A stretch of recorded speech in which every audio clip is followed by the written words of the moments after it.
अतिशय दुर्दैवी घटना अशी घडली. गॅस स्फोट झाला आणि त्या ठिकाणी 2 लहान मुली ऑन द स्पॉट त्या ठिकाणी त्यांचा मृत्यू झाला. आता मी सिव्हिलला आली आहे त्यांच्या नातेवाईकांना भेटायला. काही जण अजून ॲडमिटेड, पण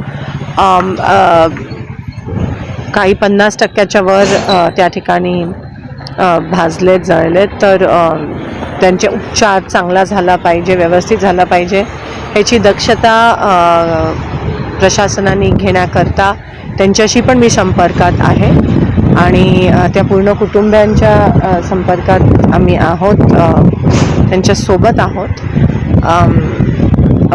जे काही मदत मिळू शकते शासनाकडून ती आम्ही त्यांना देऊ. पण अर्थात 2 लहान जीव त्या ठिकाणी गमावलेत. त्यांच्या आत्मेशांती मिळो अशी मी देवाचरणी प्रार्थना.